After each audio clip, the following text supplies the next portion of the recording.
जलमाय मुनिया देखा करारे हाथे सथा का वाजनाम विठोबाजे तेने सार्थका देहाजे ऐसा नामाचा महिमा श्री सवर्णिका ऐसा नामाचा महिमा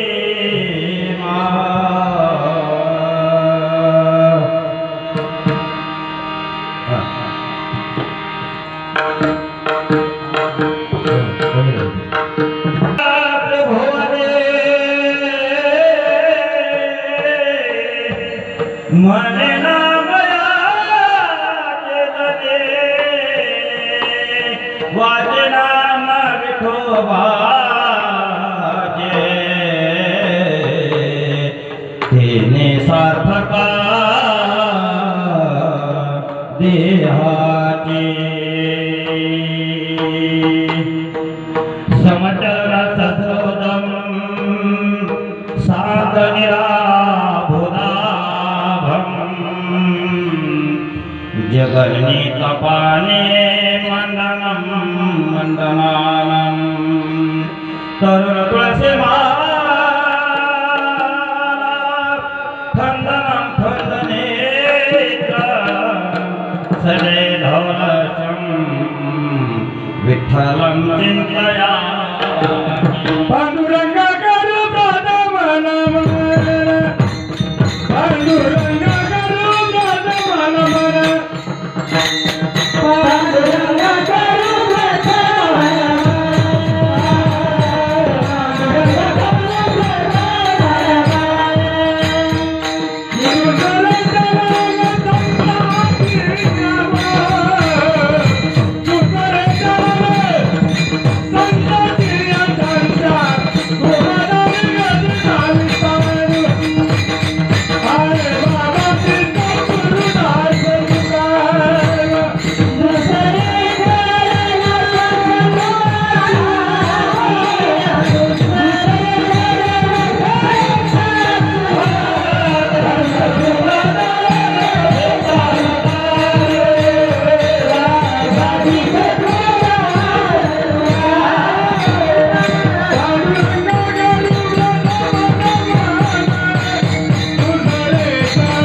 विदीन्द्रादिदेव सदा स्तूयमानं समाधिस्थमूर्ति भरे ज्ञानदेव ओम नमो ज्ञानेश्वरा ज्ञानेश्वरा ओम नमो ज्ञानेश्वरा ओम नमो ज्ञानेश्वरा करुणा करा दयाला मोरा करुणा करा दयाला करुणा करा दयाला दयाला तुमच्या लाधलो लाधलो लाधलो पावन झालो जनार्दन करुणा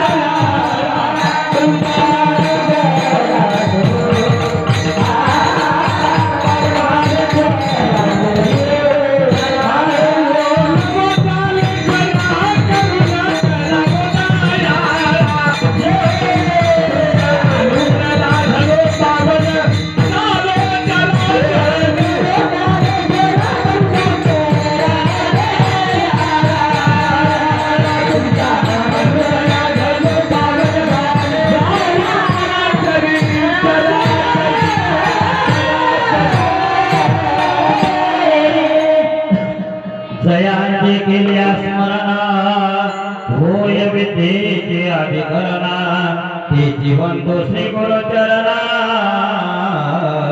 ते नमस्कार आता मस्तक पाया मस्तक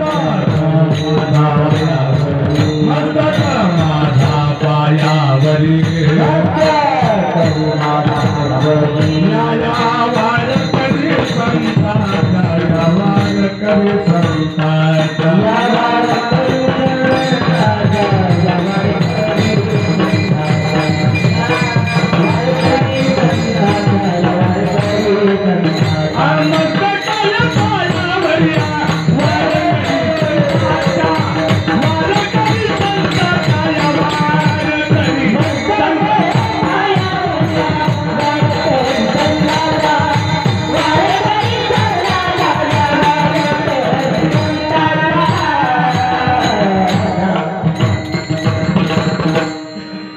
प्रभु तुम्ही महेशांचा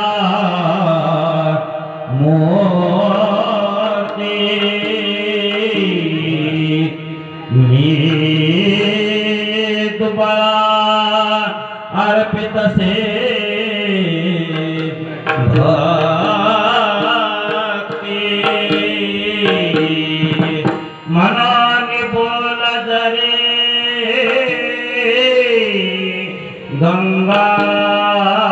गंगावते तरी स्वीकारा लगे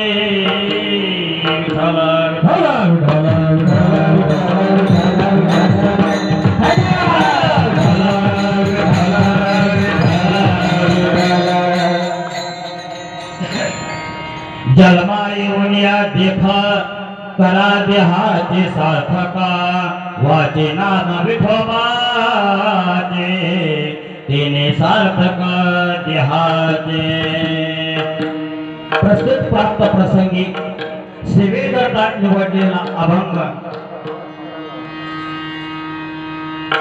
नामदेवरायांच्या एकनिष्ठ शिष्य ज्यांनी आयुष्यभर उच्च टोकाची भक्ती केली आणि भक्ती करूनही दासी म्हणून घेतलं त्या श्री संत जनाबाई महाराज यांचा चार चरणाचा अभंग आपल्या सेवेसाठी निवडलेला आहे. विठ्ठला विठ्ठला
तानाजीनगर भक्ती चौक येथे सालाबाद वर्षाप्रमाणे या 27व्या वर्षी हा जो सर्वांच्या सहकार्याने अखंड नियम सप्ताह आयोजित केला आणि त्या निमित्तानं एके दिवशी हरिभक्ती परमपूज्य आदरणीय सीतारामजी महाराज सांगोळे यांनी फोन केला आणि विचारलं, महाराज तुमचा कोणता दिवस घालू? म्हटलं 13वा सोडून कोणताही दिवस घाला विठ्ठल.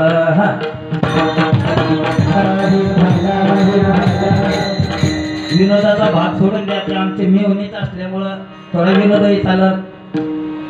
आणि त्यांनी हा जो माझा तुमचा आणि माझ्या भेट घालून दिली, तुमच्या दर्शनाचा योग आणून दिला, त्यांचे आणि खराडकर माऊली सर्व नियोजन समितीचा मी आभार व्यक्त करतो आणि सेवेला पूर्णविराम नाही प्रारंभ करतो. विठ्ठल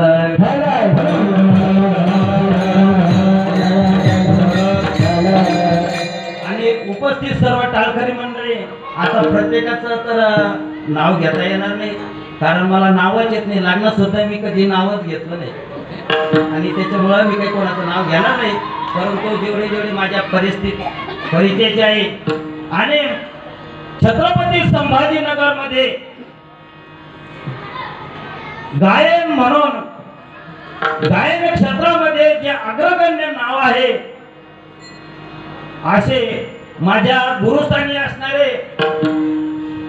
परमपूज्य आदरणीय अशोकजी महाराज सोरडकर गुरुजी, खरंच महाराजांचा खुला गोड असा स्वभाव आहे आणि कितीही बेसुरी कीर्तनकार जरी असला माझ्यासारख्या पामराला अगदी उचलून घेतात आणि ते जर गायला असले तर आम्हाला गायण्याचं काही कामच नाही. विठ्ठला विठ्ठला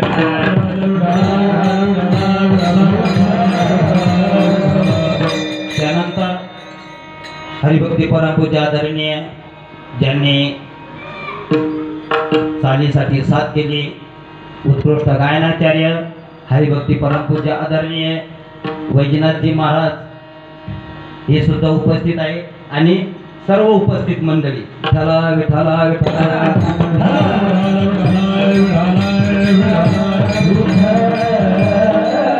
त्यानंतर उत्कृष्ट हार्मोनियम वादक आणि मृदंगाचार्य जयतीप महाराज झाले, बालमंडळ माईक सिस्टीम वाले यांनी सुद्धा चांगल्या प्रकारची सिस्टीम दिलेली, त्यांचा सुद्धा आभार व्यक्त करतो. आणि फक्त एकच विनंती करीन, वाटेवर जे बसलेली मंडळी त्यांनी समोर येऊन बसलं आणखी चांगलं होईल. विठ्ठला विठ्ठला विठ्ठला.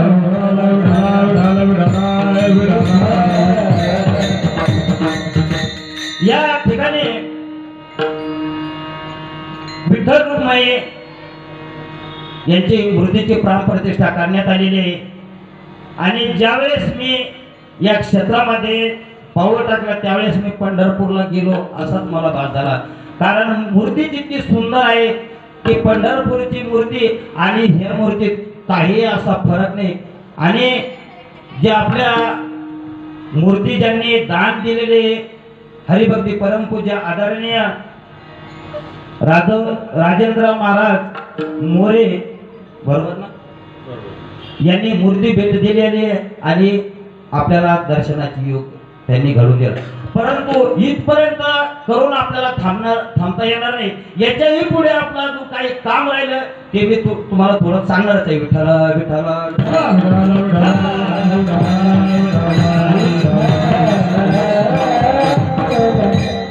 श्री संत जनाबाई महाराज सांगतात की 83,99,999 योनी भोगून मनुष्य जन्माला आपण आलेलो आहे. खरं तर 3 कारणामुळे मनुष्याचा जन्म होत असतो.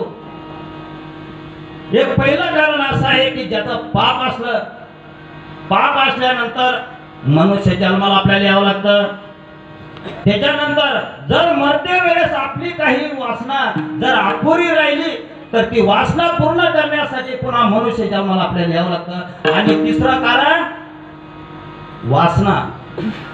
वासने आपले जर जी वासना मरते वेळेस होईल ती वासना जर आपली अपुरी राहिली तरीही माणसाला पुन्हा जन्माला यावं लागतं. विठ्ठला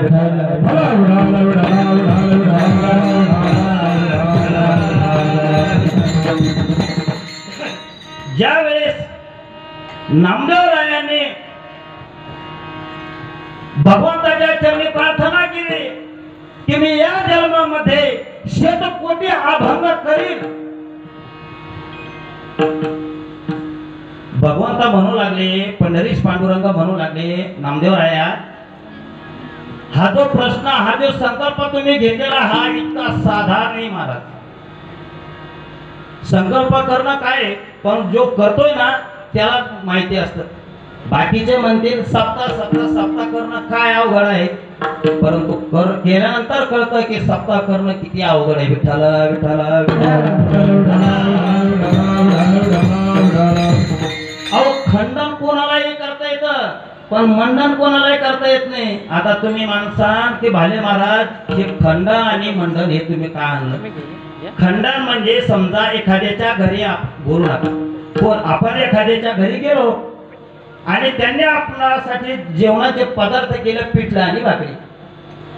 आपण सहज म्हणून जातो की मावशी तुम्हाला पिठलं अजिबात जमलं नाही, याला काय म्हणायचं? खंडन. आणि मग मावशीच म्हणतात की महाराज मला जमलं नाही, तुम्ही करून दाखवा, याला म्हणतात मंडन. विठ्ठला विठ्ठला विठ्ठला.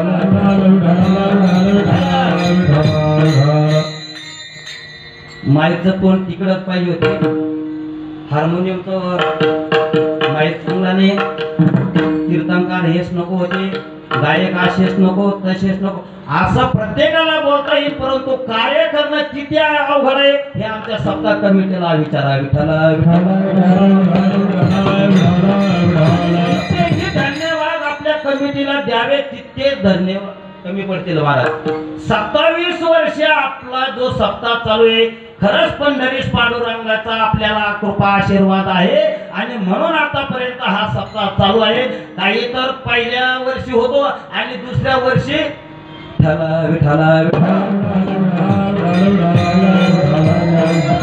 संकल्प केला की 7 कोटी अभंग मी करील, परंतु किती 96 कोटी अभंग झाले आणि नामदेवरायांचा अवतार संपला. मग राहिलेले 4 कोटी हे तुकोबारायांचा अवतार घेऊन तुकोबारायांच्या मुखाने त्या अभंगाची तयारी झाली. संप्रदाय सगळ्यांचा येतो निया, संप्रदाय सगळ्यांचा येतो निया,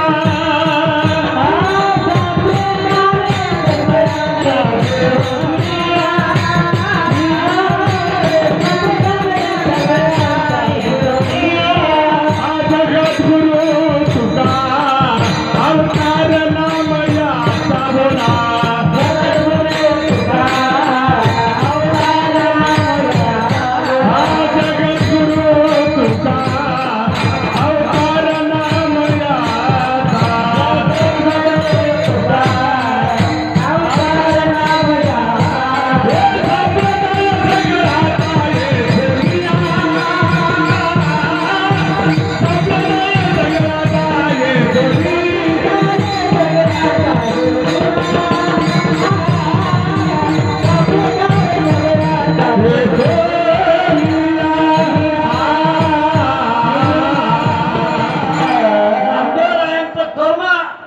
अधुरा राहिला आणि ते कर्म पूर्ण करण्यासाठी तुकोबारायांचा अवतार घ्यावा लागला. राहिला फक्त वासना. वासनावर आपल्याला बोलायचे की जड भरत राजा हरणा गर्भा गेला आणि घालला तो घाताला वासनेने विठाला विठाला. जड भरत राजा एक वेळेस शिकारीसाठी गेले आणि शिकारीसाठी गेल्यानंतर त्यांना एक गर्भीण हरण दिसली आणि ज्या वेळेस त्या हरणाला उडी मारली त्यावेळेस तिच्या पोटातून ते छोटस बाळ खाली पडलं, हरण निघून गेले. त्या जडभरत राजाने ते छोटस पिल्लू आपल्या महालात आणलं, नित्यनेमाने त्याची सेवा करू लागले, त्याला जीव लावू लागले. परंतु योग असा, एक दिवस ते पाडस कुठेतरी बाहेर निघून गेला आणि जडभरत राजाचा अंत जवळ आला आणि अंत जवळ आल्यानंतर त्या पाडसाचा त्यांना ध्यास लागला की माझ्या पाडसाचं कसं होईल, माझ्या पाडसाचं कसं होईल. आणि जडभरत राजा वैकुंठाला गेले, त्यांचे ते अधुरे राहिले आणि घाला तो घातला वासनेने विठ्ठला विठ्ठला.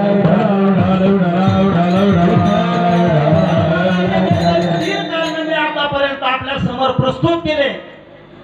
सुरुवातीला मी सांगितलं 83,99,999 एवढी भोगून भोगून शेवटच्या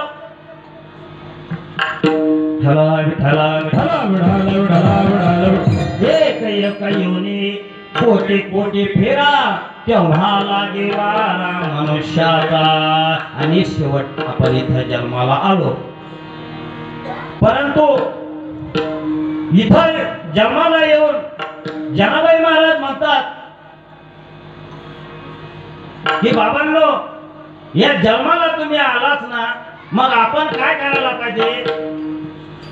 ही जी वस्तू आपल्याला दिली, ही वस्तू आपल्याला जन्म मरणाच्या फेऱ्यातून आपली सुटका करून देण्यासाठी ही वस्तू आपल्याला मिळाली. आणि जर इथं येऊन जर आपण ह्या वस्तूचा वापर भगवंताच्या नामस्मरणासाठी घेत नाही केला तर नाही तरी गेला.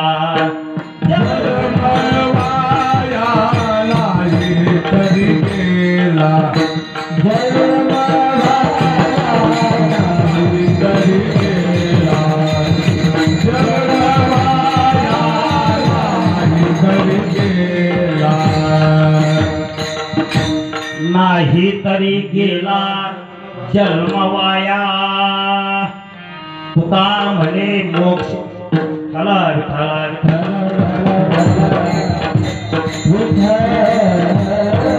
मग या देहाचा वापर आपल्याला कुठं करायचा आहे?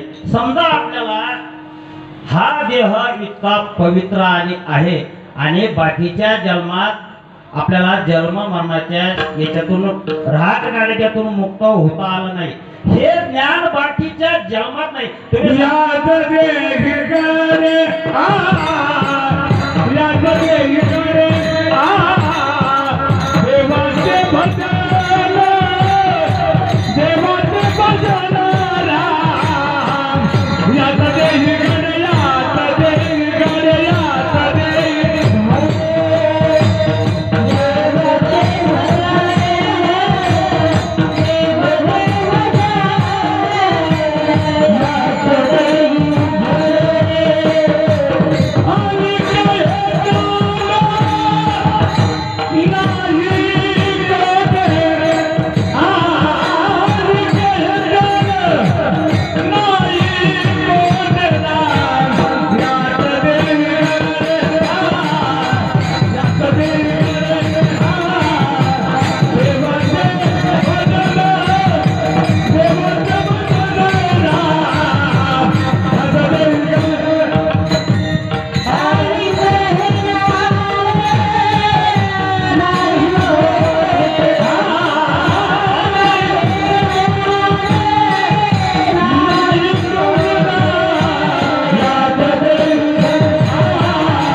आपल्या परिसराचं वैभव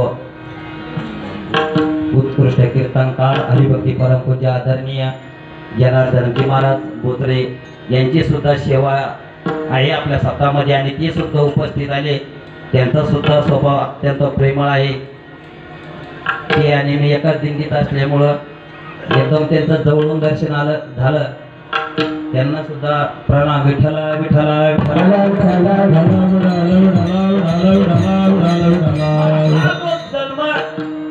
मनुष्य देहाची ज्ञाने सचिदानंद पदवी घेणे एवढा अधिकारच नारायणे कृपावलोकने दिला. बघा भगवंतांना देवादिकांना हा जन्म मिळाला नाही, त्यांना कळाला परंतु मिळाला नाही. साधू संतांना मिळाला हे आणि कळाला हे. तुम्हाला आम्हाला मिळाला परंतु कळाला नाही. कशामुळं? आपल्याला फक्त एक तास सेवा करायची असेल चेहरे असे टवटवीत बसा. हा विठ्ठला विठ्ठला काही ठिकाणी विनोद झाला तरी काही ठिकाणी चेहरे तसेच आणि कीर्तन सांगायला लागले तरी चेहरे तसेच. तर सांगणाऱ्यांना काय डोंबलं सांगा विठ्ठला विठ्ठला. कीर्तन गायनाचार्य मृदंगाचार्यावर अवलंबून आहे तसं कीर्तन तुमच्यावर आहे. तुम्ही जर कीर्तनाला नसले तर आम्ही कोणाला सांगायचं? तुम्ही थोडं फ्रेश व्हायचं आणि हात थोडा हसायचं, कारण अटॅकचे प्रमाण वाढलेले आणि हसल्यानं शरीराचा व्यायाम होतो. अटॅकाचं प्रमाण कमी करा. विठ्ठला विठ्ठला विठ्ठला.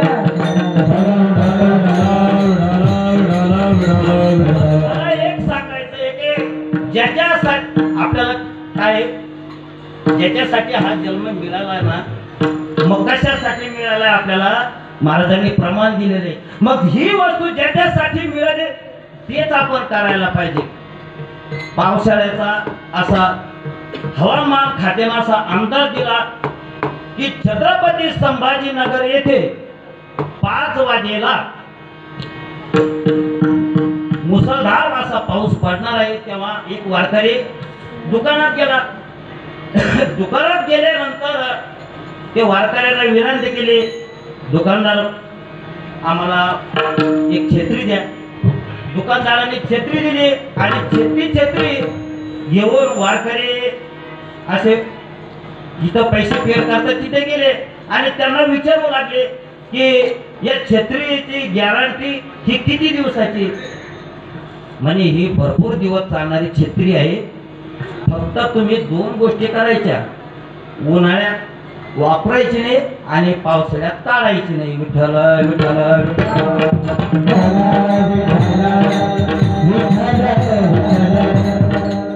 खूप लेट करेल काही काहीला. मी एका ठिकाणी कीर्तन केलं आणि दुसऱ्यानंतर तो मनुष्य मला भेटला जो माझ्या कीर्तनात होते, त्याला मग तो मला बघून हसायला लागला. मला काय हो काय झालं. म्हणे महाराज कालच्या तुमच्या कीर्तनाचा छत्रीचा विरोध मला आज कळाला. म्हणलं बरं झालं कमीत कमी आज कळाला. विठ्ठल आपल्या भक्तीनगरची सुज्ञ मंडळी पटकन लक्ष काय सांगायचं मला, जर पावसाळ्यात काढायचं नाही आणि उन्हाळ्यात जर ती छत्री बाहेर काढायची नाही तर मग ती छत्री घेतलीच कशासाठी आपण. तसं हा माणसाचा जन्म आपल्याला मिळाला ना. एक सांगतो तुम्हाला, चालता चालता असा एक खूप असा मोठा पैलवान होता, दाराशिंग पैलवान सारखा. ज्या पैलवानाच्या कुस्तीला 10-10 लाख रुपये असं विनाम असायचं, असा पैलवान दररोज तो बैठाका काढायचा, उर्वशा काढायचा. आणि असं तू एका खेडेगावात गेला आणि कुस्ती करण्यासाठी त्यांना 5 लाखाचं बक्षीस जिंकून आणलं. आणि मग पूर्वीचा काळ गाडी घोड्याची काही व्यवस्था नव्हती आणि मग तू असा पवड असते ना, बोरतने झाले ना तुम्ही त्या सांगून येऊ का.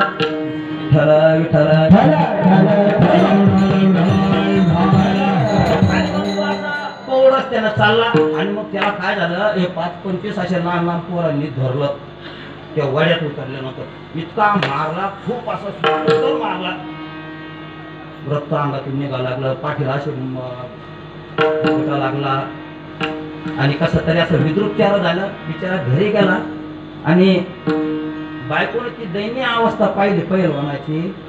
पाहू म्हणे तुमच्या कुस्तीला हे असं काय झालं म्हणे हे नाही का म्हणे आपल्या ते चिकाटाच्या बाजूला ते एक वाडा नाही का, त्या वाड्यात काय झालं 5-25 पोरं भेटले आणि त्या पोरांनी असं धरलं म्हणे, खूप असं मला बदललं म्हणे. बायको म्हणा लागली का म्हणे तुमच्या कुस्तीला 5-10 लाखाचं बक्षीस असतं, तुम्ही मोठमोठ्या पैलवानाला पाडता म्हणे आणि साध्या 10-5 मुलांनी तुम्हाला मारलं.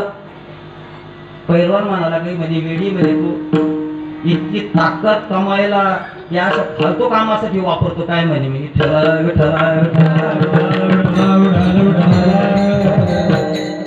खाणं बघते आमचं काय जाणार आहे. तसं ज्यांना जी वस्तू त्याला जी ताकद कशासाठी तयारी केली होती की एखादं जर संकट त्याच्यावर जर आलं तर त्याचं निवारण त्याच्याकडून व्हावं, इथपर्यंत समजलं तुम्हाला. मग भरपूर झालं आजच्या सेवेसाठी. विठ्ठल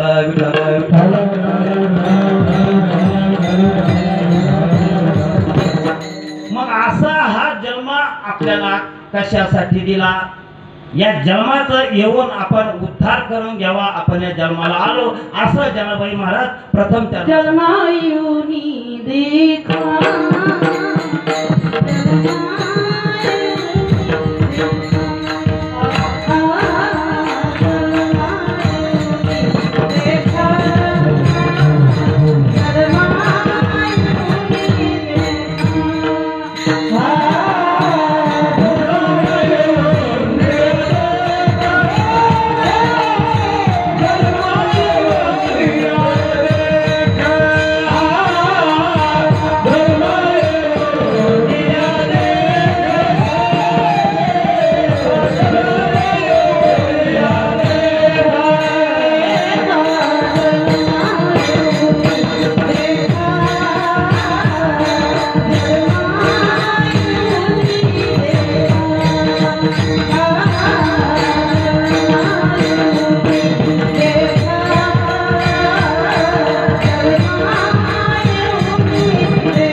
येऊनी जन्मा येऊनी या देखा करा देहाचे सार्थक. साधू संत मंडळी यांना आपल्या कळकळ आहे महाराज. लागून या पाया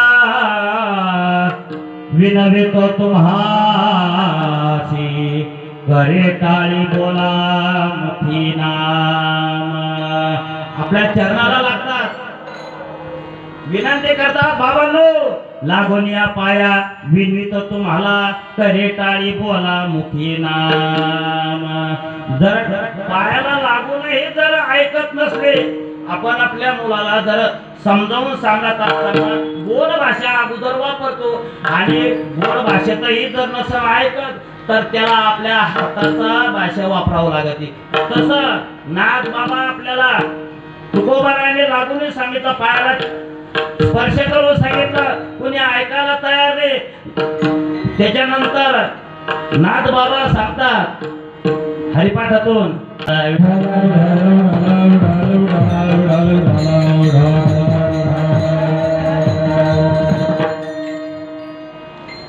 अंतकाळी ज्याच्या नाम आली मुखा मुखा म्हणे सुखा पार नाही. विठ्ठल विठ्ठल या देहाचं सार्थक ज्या वेळेस आपल्या मुखानं आपण, जशी गंगा समुद्राला गेल्यानंतर समुद्राला मिळते आणि तेव्हा तिथं सार्थकता असते महाराज. शाळा भरली, सर आले, सरांनी बोर्डवर असे गंगेचं एक चित्र काढलं आणि चित्र काढल्यानंतर गुरुजी विचारू लागले विद्यार्थ्यांना, बाबारो सांगा म्हणे हे चित्र कशाचं आहे. बाकीच्या मुलांना काही माहित नव्हते, परंतु एक अत्यंत ढ मुलगा होता की तो 10-5 शिक्षक गुरुजी त्यांनी पाठवले तरी हा त्याच वर्गात होता. विठ्ठल विठ्ठल या प्रश्नाचं खरं उत्तर त्या विद्यार्थ्याला माहित होतं, कारण तो नित्य नेमाना सप्तामध्ये असायचा. कीर्तन नित्य नेमाना ऐकत पूर्ण लक्ष देऊन बघायचा आणि मग त्याला त्याचं उत्तर माहिती होतं. म्हणे गुरुजी हे चित्र आहे गंगेचे. सांग म्हणे बाळा हे गंगेचं चित्र, ही गंगा उगम कुठून झाली. म्हणे गुरुजी ही गंगा त्र्यंबकेश्वर मधून रामकुंडात आले आणि जशी ती वाहत वाहत वाहत वाहत वाहत कुठं आली, पैठणला आली आणि पैठणहून जेच निघाली खाली बीड. म्हणजे सांग आणखी गंगा कुठं गेली. म्हणजे खाली परभणीला गेली. म्हणजे सांग आणखी गंगा कुठे गेली. सांगितलं गुरुजी खाली नांदेडला गेली. सांग म्हणे बाळो गंगा आणखी खाली कुठं गेली. म्हणे गुरुजी ही गंगा आंध्र प्रदेशामध्ये गेली आणि तिथं 62च्या सरस्वती मातेचं दर्शन घेऊन ती गंगा एकाची समुद्राला मिळाली. गुरुजीनं सपाटाच लावला. सांग बाळू ती गंगा आणखीन कुठं मिळाली. ती म्हणे आता तुमच्या जगद्गुरु तुकोबाला भामचंद्र डोंगरावर नामस्मरणासाठी जायचे आणि जिजाबाई तुकोबाला यांचे भाकरी घेऊन जायच्या. भाकरी घेऊन जाताना आता देऊळ संपल्यानंतर पुढे 3 वाटा फुटते, एक भामचंद्र डोंगराकडे एक घोराड्या डोंगराकडे. मग जिजाबाईला प्रश्न पडायचा की आता मी कोणत्या रस्त्याने जाऊ. आणि एक दिवस जिजाबाई रडायला लागल्या जगद्गुरु तुकोबा यांच्या समोर. माऊली तुम्ही एक सांगा की जो मला त्रास होतोय. असं नाही म्हणले जिजाबाई, असं नाही म्हणले. तुम्ही मला जो वेळ लागतो आणि इतक्या टाइम तुम्ही उपाशी राहता याचा मला दुःख होते म्हणे. म्हणून जिजाबाई रडायला लागल्या की मला सांगा तुम्ही ज्यावेळेस तुम्ही नामस्मरणासाठी घरून निघता त्यावेळेस तुम्ही मला फक्त सांगत जा की मी कोणत्या डोंगरावर चाललो. त्यावेळेस जगद्गुरु तुकोबा सांगू लागले विजया तू फक्त एकच करायचं ज्या वेळेस जिथं 3 रस्ते फुटते त्या 3ही रस्त्याला कान लावायचं आणि ज्या रस्त्यातून विठ्ठल विठ्ठल असा ध्वनी तुझ्या कानावर पडेल त्या रस्त्याने तू यायचं विठ्ठल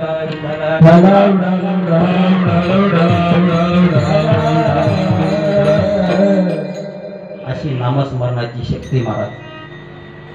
मी सुरुवातीला सांगितलं काही प्रश्न आपल्या समोर असू द्या महाराज त्याचा गुणकारी फक्त नाम मुखाना घ्यायचं एकदम सोपं आहे महाराज. त्याला काही वेळ लागत का काळ वेळ नाम उच्चार तुम्हाला नामस्मरण घेण्यासाठी वेळ लागतच नाही महाराज.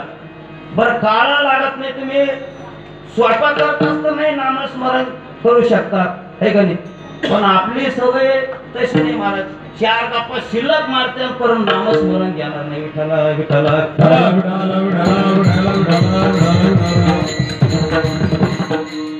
आणि सांगायचं म्हणजे जरी सोपं असलं तरी नाम मुखाला येणं इतकं सोपं नाही महाराज. बहुधा सुकृताची जोडी म्हणून विठ्ठली आवडी आनंद जन्मीचे सुकृत पदरी तरी मुखी हरीचे नाम. हे मागच्या जन्मात जन्मी आम्ही बहुपुण्य केले, जन्मी आम्ही बहुपुण्य केले, जन्मी आम्ही बहुपुण्य केले,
जन्मी एकदम असं समर्पक असं प्रमाण दिलेलं आहे.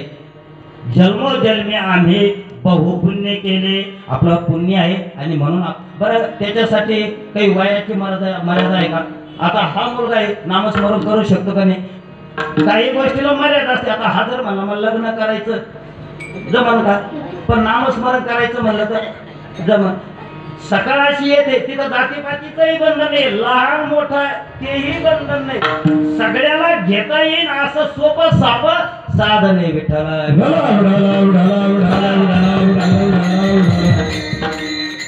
एका राज्यामध्ये एक दवाखाना होता आणि तिथे पोटाचा दवाखाना होता. तो कोणी आला की असे 3 पुड्या बांधल्या की देऊन टाकले.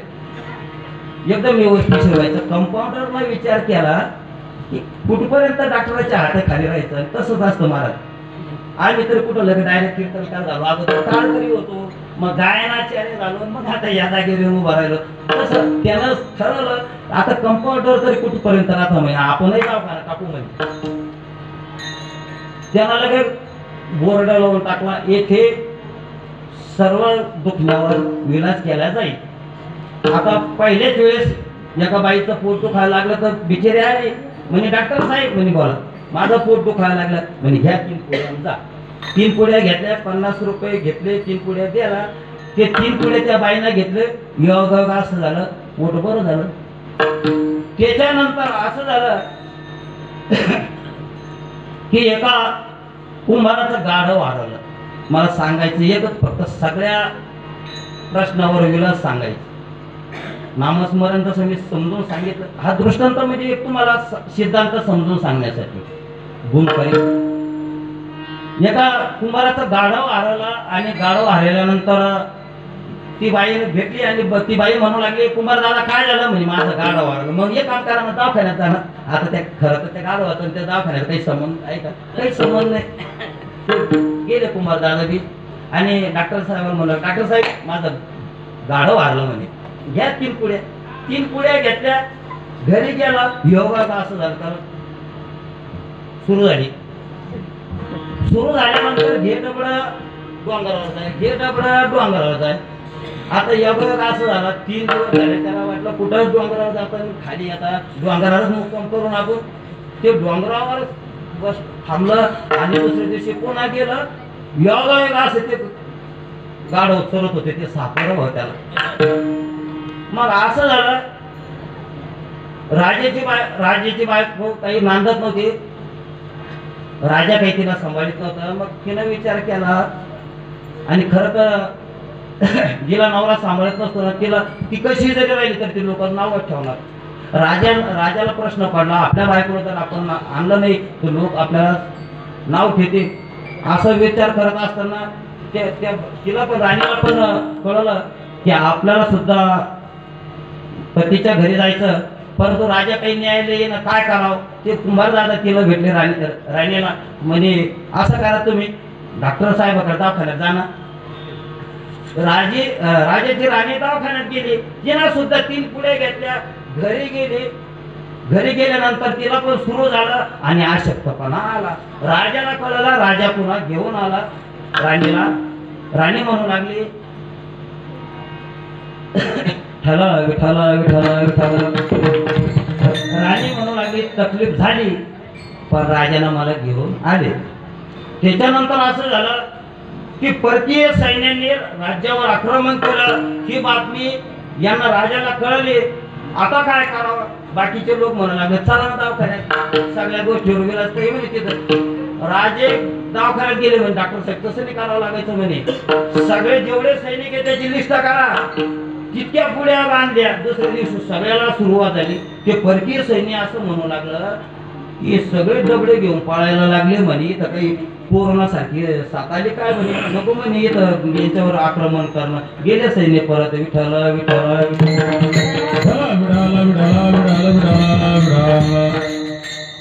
इथपर्यंत कळलं तुम्हाला. काय सांगायचं याच्यातून आपलं बोध काय घ्यायचं? दुखणे अनेक पण विलाज एकच. विठ्ठल विठ्ठल अनेक प्रश्न पण नामस्मरण येत. ते कोणतं नामस्मरण? तुले हरे का नाम विठ्ठल पांडुरंगा. तुले हरे का नाम विठ्ठल पांडुरंगा.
मुबारक हो आई मुबारक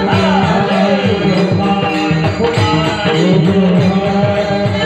जय मुबारक हो आई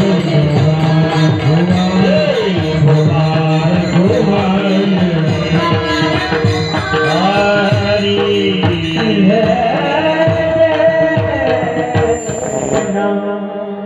आतापर्यंत गायनाचार्यांनी गायन केलं, मृदंगाचार्यांनी मृदंग वाजवला, हार्मोनियम वादकांनी हार्मोनियम वाजवले आणि टाळकरी मंडळीने सर्वांनी नामस्मरण केलं. परंतु तुम्ही असं काही जीवाला धक्काच लागू द्याला नाही. जसे घरून आल्या तशाच बसल्या. विठ्ठल विठ्ठल विठ्ठल विठ्ठल नाम असं घ्यायला पाहिजे. महाराज मला तुम्ही तुम्ही काही वाजला ज्ञानदेव धनाबाई मुंगळे ना मुंगळे असे तिकडे चालते. माणसं म्हणत असतं ना माझं कुठं म्हणते, पण महिला मंडळ असं सरळ एकदम स्वरात म्हणायचं, एक आवाज वाढायचा. ज्ञानदेव धनाबाई आवाज वाढला बरं एकदम छान. महिला महाराज कुठं बघा तुम्ही परमार्थाच्या बाबतीत महिला एकदम अग्रगण्य. भजन असो कीर्तन असो नाम बरं त्यांचं घरचं आटकून आपल्याला काय ट्राउझर घातली शर्ट घातली तर पळली, पण त्यांना स्वयंपाक सगळं सगळं करून सनी यावं लागत. तुम्ही आल्याबद्दल तुमचं धन्यवाद. एकदा फक्त नामस्मरण करायचं, अवघ्या 5 मिनिटात हे करणार आपण शिबिरा प्रारंभ हे करणार.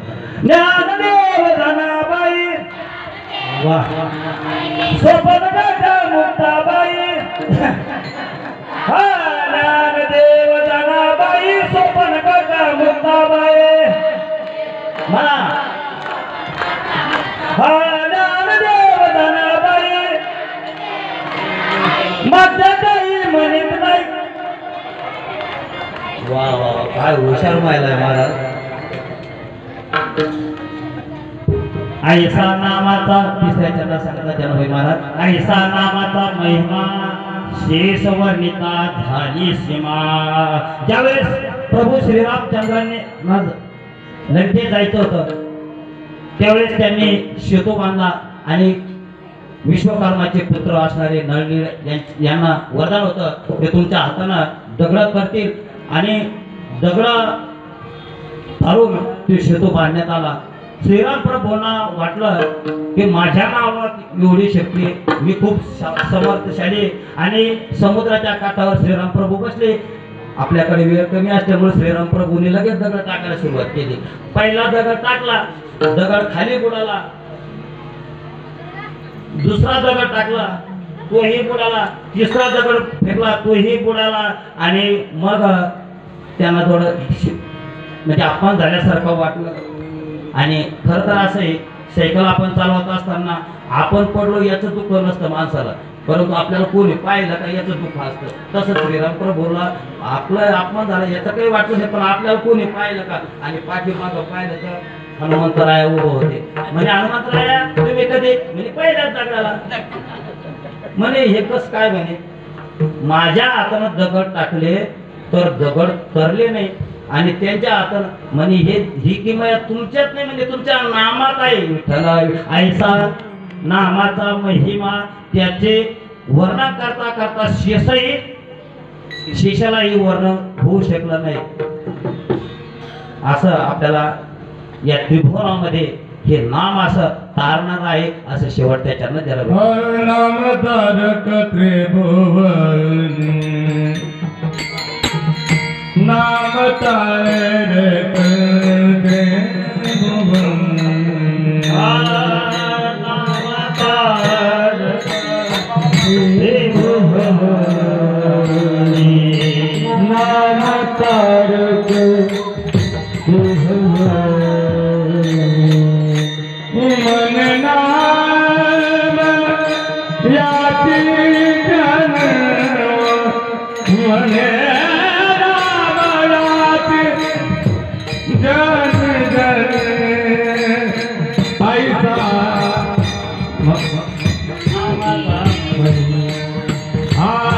आवाज नाम विधुवाद वाद नाम विधुवाद मनला मायाची धन मने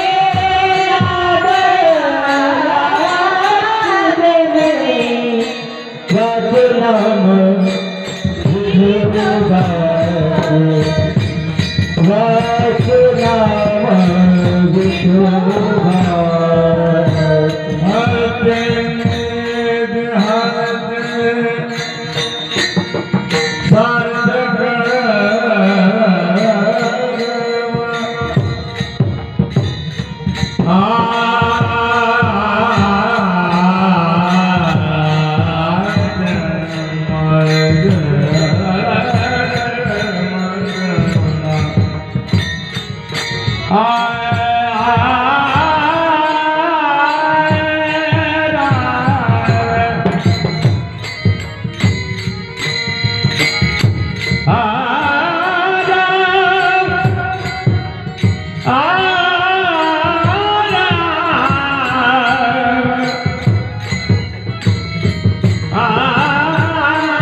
देहाचे सार्थक वाचे नाम विठोबाचे तिने सार्थक देहाचे.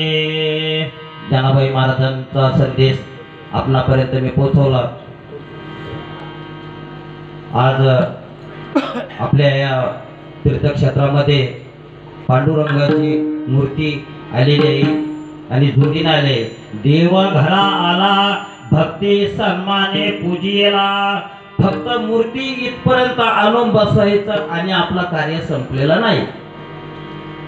जसं आपण आतापर्यंत सप्ताह करत आलो आणि याच्याही नंतर आपलं कार्य आहे.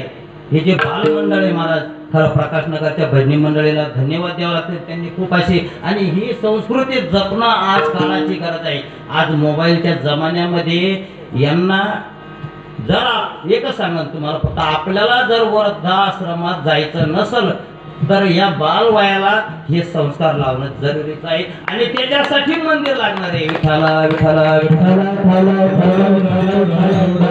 आणि म्हणून भगवंत सुद्धा सांगतात की मला वैष्णव भक्तामध्ये वैष्णव भक्त जास्ती आवडतोय आणि तीर्थामध्ये गंगा जास्ती आवडते. म्हणून आपल्या इथपर्यंत पांडुरंगाची मूर्ती आलेली आहे आणि उपवासामध्ये एकादशी व्रत एकादशी करीना उपवासी गायीना आहार निशी मुखी नाम. फक्त 2 ते 3 मिनिटात मी या विषयावर बोलणार आहे. आपलं कार्य काय आहे की आपण योगायोगानं आपल्या सप्ताहामध्ये 10 तारखेला एकादश आलेली आहे आणि आपण 10 या एकादशीपासून नित्य नेमानं इथे एकादशीचं भजन व्हावं. जर असलं तर प्रत्येक एकादशीला इथे कीर्तनही व्हावं. कारण आपण नित्यनेमानं भजन करतो परंतु एकादशीच्या दिवशी घरी झोपतो. तो वारकरीच नाही. विठ्ठल विठ्ठल विठ्ठल नित्यनेमानं 24 एकादशी प्रत्येकाने वाटून घ्या. या सप्ताहापासून एक एकादशी जर वाटून जर घेतली तर आपल्या वर्षाच्या 24 एकादशी साजऱ्या होतील आणि रात्री भजन किंवा कीर्तन करायचं आणि ती एकादशी सुद्धा आपल्याला होते. याच्यावर फक्त मी 2 मिनिटाचा दृष्टांत सांगणार आहे की एकादशी का करावी, एकादशीचं महत्व काय आहे आणि ते जर पटलं तुम्हाला तर तुम्ही एकादशी चालू करा. विठाला विठाला आणि या जागेवरून तुम्हाला शब्द देतो की तुम्हाला कुठलीही अडचण असेल, गायनाची असेल, कीर्तनाची असेल, जेवढेही 24 कीर्तनकार असेल तेवढे मोफत माझ्याकडे. विठाला विठाला हे जर मिळालं तर मी सुद्धा येईल. गुरुजींचा सुद्धा आशीर्वाद राहील. एक राजा असा होऊन गेला रुक्मांगद राजा आणि रुक्मांगद राजाच्या बगीच्यामध्ये वेगवेगळे फुलं होते आणि ते दररोज चोरी जायचे. फुलं चोरी जायचे आणि म्हणून त्यांनी शिपायाला सांगितले की शिपाई आपले फुलं चोरी का जाते म्हणे, लक्ष ठेवा. आणि ते फुलं कुठं जायचे, स्वर्गात जायचे. स्वर्गातून विमान यायचं आणि ते विमानात ते तिथं भगवंताकडे जायचे. परंतु एक दिवस असं झालं ते विमानात बसून सैनिक आला आणि ते विमान तिथे बंद पडलं. आता ते बंद पडल्यानंतर त्याचं कारण असं होतं की जो उपाशी असेल त्यांना त्या विमानाला हात लावला तरच उड्डाण होणार होतं ते विमानाचं. मग राजाला बातमी दिली की राजेसाहेब दररोज आम्ही तुमच्या बगीच्यामधून फुलं चोरत होतो परंतु आमचं विमान बंद पडलं, तुम्ही दौंडी द्या आणि तुमच्या राज्यामध्ये जर कोणी उपाशी जर असेल तर आम्हाला सांगा. राजानं दौंडी दिली. राजानं दौंडी दिल्यानंतर एका घरी नवरा बायकोचे भांडण झाले आणि भांडण झाल्यानंतर ती बाई उपाशी होती सकाळपासून. सैनिक शोधत शोधत त्या घरी आले. बाहेर सासू बसली होती. सासूनं सांगितलं माझी सून उपवाशी आहे, चला म्हणे. नाही म्हणे मी कशी म्हणे ही जरी ती सोयीची असते तिनं सकाळी रट्टे खाल्ले असते का, या एकादशीने रट्टे खाल्ले असते का. नाही म्हणे तिच्या पतीला बोला म्हणे. तिचा पती ऊस तोडायला गेला होता, त्यालाही बोलवला आणि मग त्याच्या धाकाला ती गेली आणि तिने त्या विमानाला हात लावला आणि विमान उड्डाण झालं. एवढं मोठं एकादशीचं पुण्य आहे. आज एकादश नाही, परंतु मला ते समजून सांगायचं आहे. आणि मग राजाला प्रदक्षिणात रथ आणला आणि त्या नवरा बायकोला रथात बसवलं. बायको म्हणाले घ्या मजा करून, तुम्हाला कधी रथात बसणं होणार आहे. तो म्हणा लागला तुला मारलं तर नसतं तर तू उपाशी राहिली नसती, तू आघातच जपले. सांगायचं म्हणजे दुसऱ्या दिवशी रुक्मादादांना आपल्या राज्यामध्ये दौंडी दिली आणि दौंडी दिल्यानंतर सांगितलं की आजपासून सर्वांनी उपवास व्रत करायचं, संध्याकाळी भजन करायचं. एवढं उपाशी राहिल्यानंतर इतकं पुण्य आहे. आणि फक्त तुम्हाला विनंती आहे या एकादशी बसवून तुम्ही एकादशीला चालू करा. माझं कीर्तन सर्वांनाच आवडलं असं काही सांगता येत नाही मला. मी काही कुठं इतकं मोठं कीर्तनकार नाही, तुमच्याच खेळमेळीतलं वाढलेलं आहे. तुम्ही मला सर्वांनी संधी दिली, सर्वांच्या सहकार्याने हा सप्ताह खूप असा 71 वर्षे 100 वर्ष युगानुयुग चालावं असं पंढरीश पांडुरंगाच्या मी प्रार्थना करीन. आणि काही चुकीचे शब्द खरं तर गुरुजींच्या समोर कीर्तन करावं अशी माझी लायकी नाही आहे. विद्वान अशी मंडळी त्यांचा सुद्धा आशीर्वाद असल्यामुळे मी किती बोललो. कीर्तन तर 2च चरण झाले, परंतु वेळ निघून गेली. सकाळपर्यंत बोलायचं होतं मला, तुम्ही तर बोर झाले असते. मला असेच आहे, कीर्तनकार एवढे लांबून लावते ना ते बाकीचे मंडळी उठून जाते. असंच माझं कीर्तन आहे, इतकं लांबलं. डोळे लावून जेच घेतलं मी तर शेवटच्या चरणाला लोक आले तरी डोळे तू उघडले नाही. समोरची मंडळी सगळी निघून गेली. आणि एक माणूस मुलगा होता बसेल होता, त्याला विचारलं काय म्हणलं भाऊ तुला माझं कीर्तन लईच आवडलं का म्हणे. तसं काही नाही म्हणे महाराज म्हणे. मग ते तुमच्या खाली जी घोंगडीने म्हणली ती माझी म्हणे, त्याच्यामुळे मला थांबावं लागलं म्हणे. आता मी ठेवलं ठोबाला नाही चालू असतं, मी उडी मारली, त्यांना घोंगडी जेच उतरली जेच पळाला तो आतापर्यंत आला नाही. जे विठ्ठला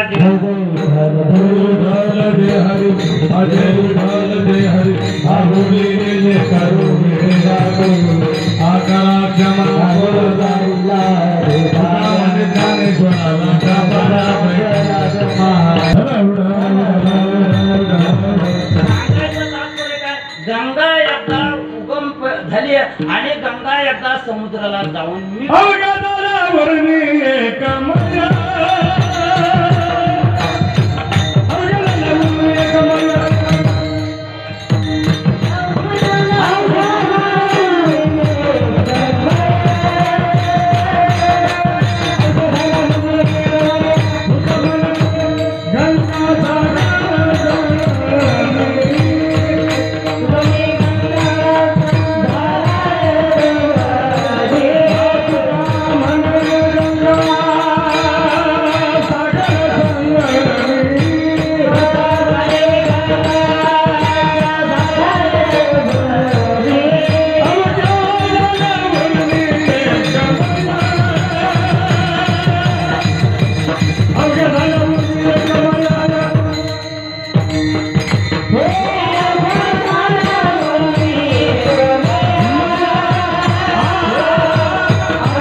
तुका म्हणे गंगा सागर संगमी अवघ्या झाल्यावर मी एकमय.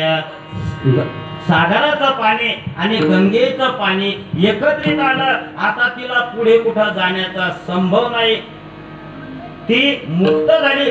तसं आपल्याला जन्म मरणातून मुक्त होण्यासाठी सोपा असं साधन आपल्या हातामध्ये दिले, अत्यंत सोपा असं साधन.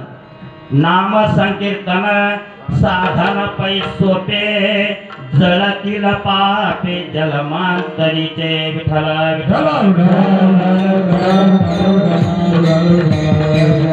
आणि अत्यंत सोपं असं साधन आणि पत्ताही दिला की त्या पत्त्यावर ज्या देवाचं नाव सांगितलं ते देवाचं नामस्मरण करा. दुसऱ्या त्यांना सांगतो नाम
पहिल्या दिवसाची कीर्तन सेवा असल्यामुळे याच्यात काही तुम्हाला उपदेश करायचा नाही. हे आजचं कीर्तन म्हणजे एक पत्तरवाडी आपल्याला वाढवायची महाराज. जेवणासाठी आपण अगोदर काय वाढतो? एक पत्तरवाडी वाढतो. आणि खरं आपल्याला जे ब्रह्मरसाचं भोजन आहे ते विद्वान संत मंडळी कीर्तनासाठी इथे येणार आहे आणि ते तुम्हाला उपदेश करणार आहे. आज फक्त चालूझुपी काम करायचं, आपल्याला फक्त नामस्मरणावर बोलायचं. विठ्ठल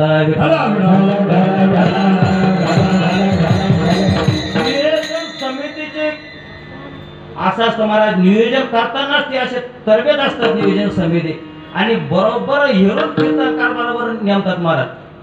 खरं तर माझं भाग्य, मी पहिल्या दिवशी माझा नंबर लागला आहे का नाही. अहो किती परीक्षा द्यावं लागलं ते पहिलं येण्यासाठी. 12वीचे तुम्ही बघा महाराज, रात्रंदिवस अभ्यास करतात परंतु पोर फेल होते. मी बिगर अभ्यासाचा पहिला नंबर लागला. विठ्ठल विठ्ठल आणि सांगोळे महाराज यांची कृपा आहे महाराज. 5-6 वर्षापासून त्यांचं चाललं होतं की महाराज एक तुमची सेवा व्हायला पाहिजे. मी म्हणलं बाबा मी काही एवढा मोठा कीर्तनकार नाही, एक साधारण नाही म्हणत, परंतु तुम्ही या म्हणे कीर्तनाला. त्यांनी तारीख घेतली. वाचे नाम विठोबाचे तिने सार्थक देहाचे. अत्यंत शुभ नाम संकीर्तन. बघा हे नाम असं आहे महाराज, अनेक रोग जसा आपण एखादा औषध असं असतं की अनेक रोगावरती चालतं महाराज. हे नाम असं आहे, तुम्हाला सांगतो. जर समजा आपलं पाप जर असलं, त्याच्यातून पाप जर आपल्याला त्याच्यातून मुक्त व्हायचं असलं तर नाम संकीर्तन. नाम विठोबा घेता नाम हरी घेता नाम घेता नाम घेता नाम विठोबा पर्वत गती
पाप सुद्धा जळून जात. नाम घेता भगवंताचे, नाम घेता भगवंताचे, नाम घेता भगवंताचे, नाम घेता भगवंताचे. पास तुटती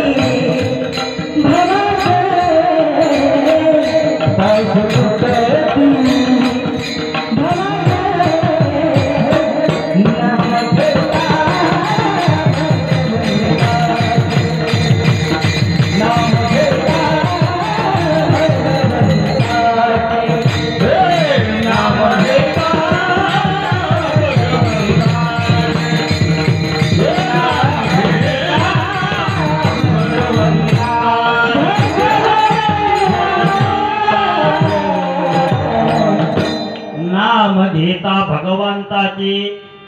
पर्वतासारखं जरी पाप असलं तरी पूर्ण अग्नी मिळे समरस झाले तैसे नाम केले जपता हरी. अनेक दिवस असं गवताची राखण केली, खत दिलं, गवत असं खूप वाढलं. 6 महिने लागले. 6 महिने झाल्यानंतर त्या गवताची कापणी केली, त्याच्या पेंढ्या बांधल्या आणि पेंढ्या बांधल्यानंतर त्याची वळही घातली आणि वळही घातल्यानंतर समजा ठरलं की या वळईला जाळायचं आपल्याला, तर किती ट्रक माचीस लागेल, किती लागेल?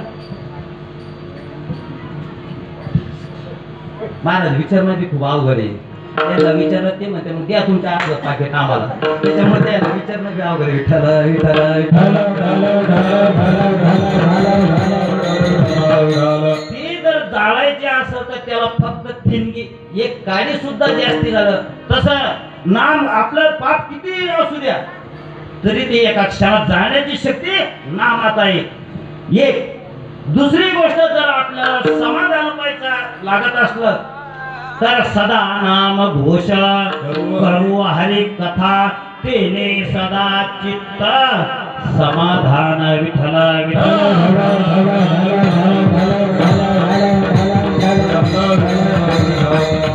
सर्व प्रश्नाचं निवारण करायचं असेल तर फक्त तुम्ही जगद्गुरु तुकोबारासारखं नाम घ्या महाराज. ज्यावेळेस जगद्गुरु तुकोबारा नाम घेते त्यावेळेस त्यांची विजयी अशी अवस्था होऊन जायची. माझी मत झाली आवर वाचा छंद या नामाचा घेतला. रामचंद्र भोराच्या डोंगरावर ज्यावेळेस माझ्या मनाला गुचंद माझ्या मनाला गुचंद माझ्या मनाला गुचंद